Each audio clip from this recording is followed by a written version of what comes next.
Adam Zanti, welcome to it as Hollywood Bets brings you Game On. It's Saturday afternoon. You know what that means? It means I, Caesar Mapena, I'm in the company of legends, in James Kosana as well as Shane McGregor. Plenty to talk about in this week's show. Just let's get straight into it. Firstly, Kaiser Chiefs. Big return from Turkey where there was huge expectation. Big crowd in Bloemfontein, which is once again the case in them showing us their love for football and looking forward for the next season. And a huge side in Yanga, but the result, big for Yanga, but maybe disappointing for Chiefs, Jerry? Yes, I think for me, I cannot maybe get too much on the results to say I'm going to judge Chiefs the way they performed. I mean, they just came back from Turkey, maybe a little bit of fatigue and also maybe the altitude that they have to readjust coming to Mzansi, you know. But look, I think I cannot go against what the coach was believing because Nabi, for me, when he was still working in Morocco, is somebody who can stand up and give instructions the way he wants things to be. But they was just quiet and just watching, maybe taking notes of each and every individual that he has given the chance to play. So for him, the result was not that important. The players' behavior inside the field, because you talk about the three youngsters that I had to look at. I mean, the left back, which was Mbotu, you look at the second goal that happened, you look at Vilagazi, the team is 2-0 down, turning around with the ball, showboating. Yeah. And now you go and get Zwane, who get a throw in, a back pass, and then he gives to the opposition to go and score. So those are the things that the coach would sit and say, these are things that I need to rectify from the youngsters in terms of how they need to play, because we really need them. You know, they get promoted, and that's how we got into Pierce to play there, because we were still young, but we had coaches that will give us the guidance. Now, Shane, you said last week, both of you gentlemen said 3 weeks away in Turkey, new coach, perfect, because maybe it gets the pressure, to relieve a bit of the pressure off. Kaiser Modaun Jr. said the same thing upon the return. And there's that return with fans expecting something. The showing tells you that they're expecting something and looking forward to the new season, especially after the kit release most recently. Do you think there was pressure on Chiefs? Do you think there is pressure on Chiefs in Nabi now? There's always pressure on Chiefs. We all know that. It's a club, all the big clubs are going to have pressure. You always got the pressure.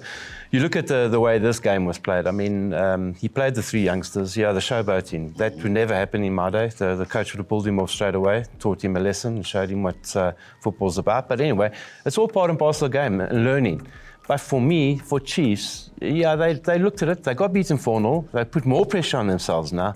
But the saving grace for them now is they got basically a full month to work on the team, to bring in new players, to work on a new system. You've got to understand, when a new coach comes in, he changes the way of play, he changes everything. There's a lot of players that have just come in that are still learning his style of play. For me... And he's learning his players as well. Yeah, exactly. And for me, Yanga are a very, very good team. You know, if you look at the results against Sundowns, you look at where they are in Africa, they are a very, very good team. I think they took it too lightly. I'm talking about Chiefs, this game. But for me, I think there's a vast improvement to come, and hopefully there's vast improvement to come. Well, let's hope, and many Kaiser Chiefs fans will be hoping that, of course, will be the case. Now, gents, Marumo Gallants have been in the news, of course, in the off-season. First was Dylan Kerr, same off-season, we haven't started the season as yet, is now Dan Malesela, who's taking over drama in the way of Marumo Gallants. But what does that tell you about the upcoming season and where they're at right now? Jay, let's start. Well, for me, it's like, it's so difficult, you know. Every beginning of the season, we're looking at players that are coming in, players that are going out, but now it's more of the technical team. We go back to Sundowns, what happened with Sundowns, Falls, coming to Sundowns, you know, to be a technical a team member. Now we've got what's happening now.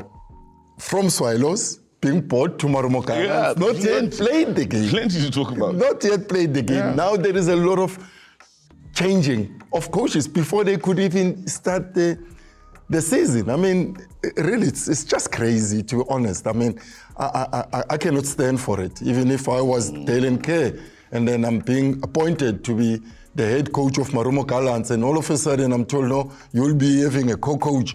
And it's only with the SMS, not something which was solid from the chairman. But, you know, really, South African football, it's just going in a merry-go-round, and it's not exciting. It's not at all. just 3 weeks ago, Shane, you were telling me about you'd gone through Gallants' training session and spent some time with Kerr and telling me about his arrival back in South Africa 3 weeks ago. Yeah, 3 weeks ago, and I told you exactly then 3 weeks ago that there's trouble there, they're in big trouble. And you know what, when you got people coming in, you're a head coach, and all of a sudden you get told, no, you got a co-coach. I would never take that, never ever accept it, and that's what Dylan Kerr's done. He's stuck by his principles. He said, I'm not accepting that. My deal was I'm the head coach, simple over and done with. You can't have people coming in and interfering and telling you what to do, what players to play. It's a recipe for disaster. They're on the back foot. They're majorly on the back foot. And unfortunately for them, it's going to be catch up from day one. And with this, it doesn't help at all. Does this mean, quite possibly, Dan Malisela is under pressure starting the new season? Quite possibly? Well, does he unsettle the players? I don't think he's under pressure because he's come in so late. You know, he's always got an excuse. I've come in late. I didn't start. I wasn't here in the beginning, but that's not good enough. I mean, at the end of the day, the management are going to look at themselves and say, are we serious about this or are we not? For me, that's not being serious. I'm looking at it from a player's point of view, though. Jerry, you start preseason, so close enough to the new season, and this. How would you feel as a player? Look, as a player, there's nothing that I can do, to be honest, because I just want to get something for my family. Yeah? But what I'm looking at it now, it's like if 10 is going to be under pressure, being controlled by certain people on certain positions in the team. Let's compare them with Kaiser Chiefs. I think the person that can be under pressure is Nabi, because he brought his own technical team. If anything goes wrong at Chiefs, then the whole responsibility would go to him. But where you are told as a coach, don't do this, do that, play this player, we're going to sign you this player.